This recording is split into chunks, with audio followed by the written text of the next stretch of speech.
I remember a particular evening many years ago that changed the way I look at charisma forever. It was a small dinner at a hotel in New York. The room was warm, filled with the gentle noise of forks on plates and low conversation. At one end of the table, a group was laughing loudly over a story. At the other, two people were deep in a serious discussion.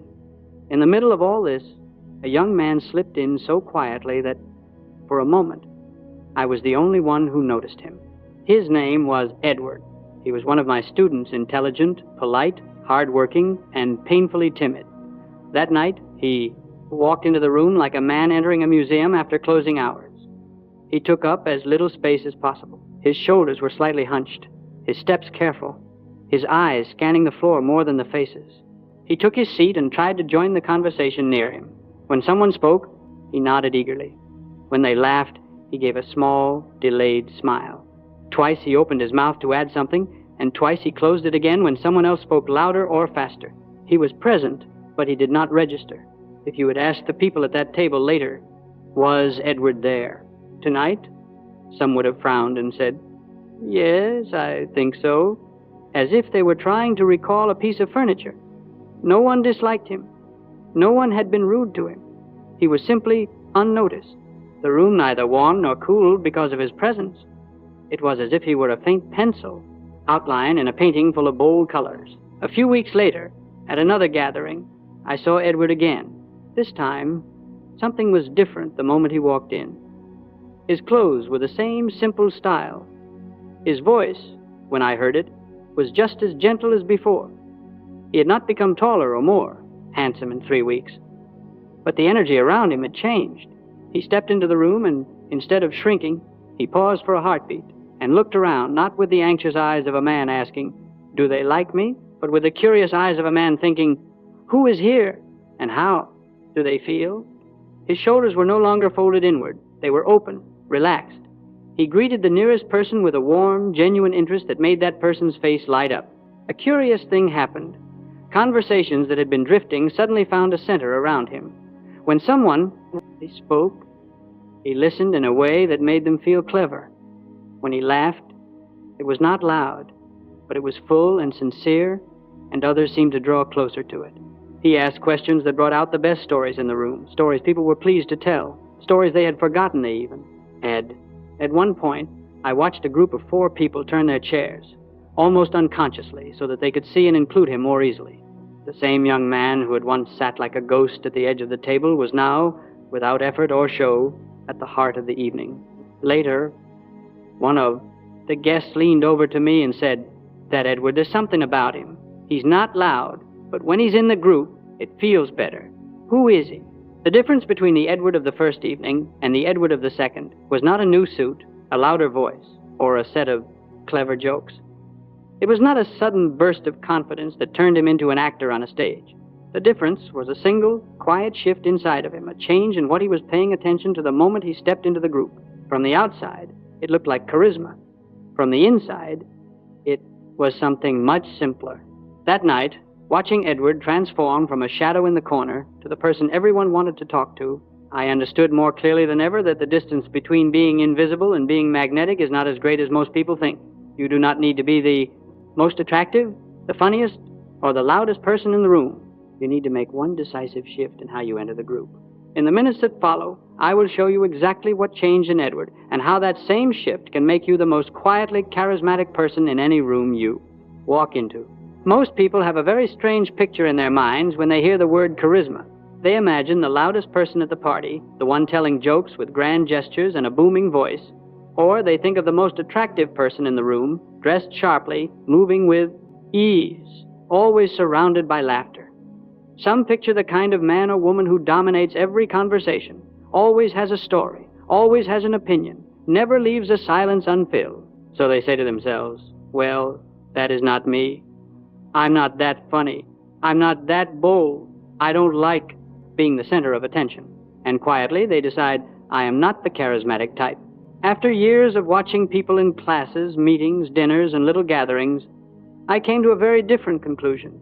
The most genuinely charismatic people were often not the loudest, not the funniest, not the most beautiful, and certainly not the ones who monopolized every conversation. Many of them were calm, even a little shy. Yet when they were present, something in the group felt warmer, safer, more alive. When they were absent, everyone felt that something was missing, though they could not always say what it was. Let me give you a few small pictures. At one banquet I attended, there was a man at the far end of the table who never stopped talking. He had a joke for every subject, a story for every story. He laughed at his own lines and looked around to make sure everyone else was laughing too.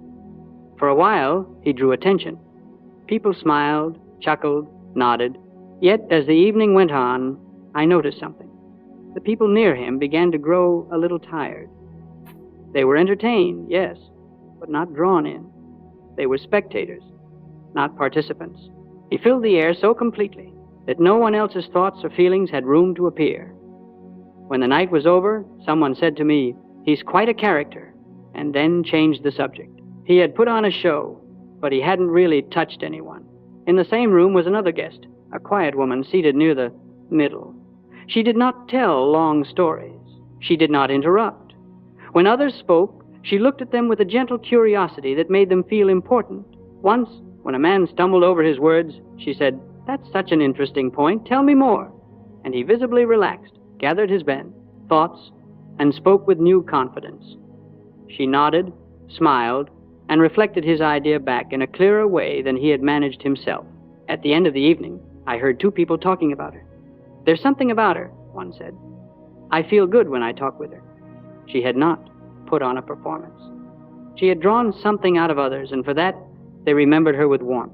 From these and many similar scenes, I came to believe something you may not have heard before. Charisma is not about drawing attention to yourself. It is about drawing out the best in others. You see, we have been sold a false image of charisma as a spotlight you shine on yourself. Look at me, listen to me, notice me. But that sort of brightness often blinds people more than it blesses them. True charisma feels different. It feels like standing in the sun. You feel seen, understood, energized, not overshadowed. Think about the people who have impressed you the most in your life. Often when you walked away from them, you did not think, "What a marvelous person they are," nearly as much as you thought, "I felt like a better version of myself when I was with them." That is the real test. The mistake most of us make is this. We enter a group asking, "How can I be more interesting?" We search for something clever to say, a story to impress, a joke to land. Meanwhile, the truly charismatic person walks in asking a different question. Whom can I be interested in? One tries to be the star of the show. The other becomes the quiet director who brings out the best scenes in everyone else. In all my years of teaching, I watched the shy, the awkward, the hesitant become magnetic when they made this one shift. From constant self-monitoring. How am I doing? How do I look? What do they think of me? To a steady outward focus. How are they feeling? What do they need? How can I help them feel at ease? This is the heart of the change that turned Edward from a forgotten guest into the kind of man others gathered around. He did not learn new jokes. He did not memorize clever lines. He changed one inward question. In the next part, I will show you exactly what that shift looks like inside and how to practice it until people cannot help but feel your presence in the best possible way.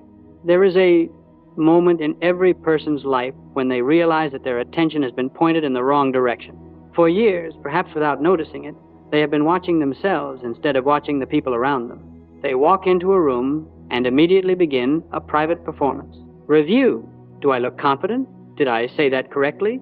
Are they judging me? Am I being interesting enough? This inner commentary grows so loud that it drowns out the world. You cannot be present with others if you are busy evaluating every move you make. You cannot make people feel comfortable if all your energy is tied up in wondering whether you are doing things right. Nothing kills charisma faster than self-consciousness. I know this because I lived it. Many years ago, before I taught my first class, I would enter rooms with the same anxious checklist running through my mind. My clothes seemed wrong. My smile felt stiff. Every word I spoke sounded to my ears like it had been rehearsed and delivered poorly. I watched people's reactions, not to understand them, but to monitor myself. If they looked bored, I thought I had failed. If they looked surprised, I wondered what mistake I had made. In those days, I was more actor than human being. One evening, after a particularly clumsy social event, I walked home in the cold and realized something simple and painful. I had not actually noticed a single person that night. Not their mood, not their needs, not their stories. I had been locked inside my own head. No wonder I felt disconnected. No wonder people seemed distant from me. I had been treating every interaction as if it were a private exam I was trying not to fail. That night began a shift that changed my life. The shift is this: from asking, "How am I doing?" to asking, "How are they feeling?" This is not a trick. It is a psychological transition from self-centered insecurity to outward-focused curiosity. It is the pivot that transforms the anxious into the charismatic. When you stop scanning for the world's approval and start scanning for the emotions of the people around you, everything changes. People feel it immediately. Let me show you how this shift works in practice. Before, when you walk into a group, your eyes dart around looking for signs of rejection. You search for clues that you belong. You wonder whether your presence is welcome. In that state, you appear tense, closed, and a little distant, not because you intend to be, but because your attention is trapped on yourself. After the shift, when you walk in, you ask a different question. Who here needs to feel valued right now? You look for the person whose smile is a little too tight, who seems a bit lost at the edge of the group. You notice the one who speaks, but is rarely heard. And instead of worrying about impressing them, you ask yourself, how can I help them feel more at ease? The moment you do this, your body language changes. Your face softens. Your curiosity becomes real. People respond to you as if you suddenly radiated warmth because, in a way, you do. During my classes, I often gave students simple exercises to practice this shift. One of my favorites went like this. Choose one person in the room, notice their tension, help them feel safe. It sounds small, even trivial, but once students tried it, many came back amazed. Mr. Carnegie once said, "I stopped worrying about myself for 10 seconds, just 10 seconds, and suddenly the whole room felt different." Of course it did. They had turned their mind outward, and the world softened to meet them. Another exercise was designed to break the habit of trying to shine. I would say, find the quietest person and let them shine for 20 seconds. Just 20 seconds. Ask them a question about something they enjoy. Let them finish their thought without interruption. Reflect one sentence back to them, something like, "That's fascinating. I've never thought of it that way." When you do this genuinely, two powerful things happen. First, the other person feels valued. Second, without trying, you appear more charismatic. People around you think there is something different about this person. They make others feel important. And human beings cannot resist those who make them feel that way. This shift is not about pretending. It is not about playing the saint or the helper. It is about realizing that the most magnetic person in the room is the one who notices others, truly notices them, the one who makes space for them, the one who enters with the intention not to be admired, but to make someone else's night a little lighter, a little brighter. Once you adopt this outward orientation, your conversations relax, your voice steadies, your mind clears. People sense that you are not competing with them. They sense that you are with them, not above them. And in that presence, they flourish. They open up, they laugh more easily, they remember you not because you performed, but because they felt more alive in your presence. This is the shift that changed Edward. This is the shift that can change you. And now, to show you how it works in real-life situations, we will step into 3 scenes where this simple transformation turns an ordinary moment into a magnetic one. When I first taught Edward, the shy young man I mentioned earlier, I encouraged him to try a simple experiment. Stop watching yourself, I said. Start watching the people who need you. Weeks later, I saw him again, and what happened next taught me more about charisma than any book ever could. Scene 1, at a party. The first time Edward walked into a social gathering, he moved like a man balancing a glass of water on his head, slow, stiff, painfully careful. His eyes scanned the room, not with curiosity, but with fear. Am I being judged? Am I out of place? Every gesture betrayed the same anxious question. As a result, people barely noticed him. He blended into the wallpaper because all his energy was turned inward. But that second evening, I saw something different. Edward entered, paused gently by the doorway, and instead of tightening, he softened. I could almost see the question forming in his mind. Who here feels alone? His eyes settled on a young woman standing near the bookshelf. She wasn't speaking. Her hands were folded. She smiled politely at conversations, but never stepped into one. Most guests overlooked her. as we so often overlook the quietest person in the room. Edward approached with a warm, unhurried manner and asked her a simple question about the book she was holding. She brightened instantly. Within minutes, she was sharing stories, and Edward listened with genuine interest, not to impress her, but to draw her out. Soon, 2 others joined the conversation, and then 3. I watched as the energy in that corner of the room changed. Edward was no longer invisible. He was the spark connecting strangers into a circle. He did not become charismatic by shining. He became charismatic by illuminating someone else. Scene 2. At work, charisma shows itself even more clearly when tension is in the air. I was once invited to observe a meeting where opinions clashed before anyone opened their mouth. You could feel the stiffness, elbows on the table, guarded looks, people ready to defend their ideas like soldiers protecting territory. In the middle of this atmosphere sat a young analyst named Susan. She said very little in previous meetings and was rarely considered influential. But on this particular day, she used the shift. She stopped preparing her argument in her mind and instead listened for the person who felt the most unheard. I saw her glance toward a teammate whose idea had been dismissed twice already. When the conversation circled back, Susan spoke gently. I may be mistaken, but I believe Daniel was trying to say something important. Daniel, would you share it again? He looked startled, then grateful, and as he explained, she nodded, summarized his thoughts more clearly than he had managed, and asked the group, how can we build on this? That single moment changed the direction of the meeting. People relaxed, shoulders lowered. A tone of cooperation replaced silent competition. And suddenly, all eyes turned to Susan, not because she dominated the conversation, but because she understood the emotional temperature of the room better than anyone else. In business, this is the person others call a natural leader. In truth, they are simply practicing the habit of helping others feel capable. Scene 3. Among friends, charisma in friendships looks subtler, but no less powerful. I once watched a man named Robert interact with a group of longtime companions. His friends believed he was the most charismatic among them, though he rarely told long stories or spoke the loudest. What he did instead was far more remarkable. When someone shared an experience, Robert didn't rush to add his own. He didn't compete with a bigger anecdote or a funnier joke. Instead, he leaned forward and smiled and said things like, tell us more, or that must have been something, what happened next?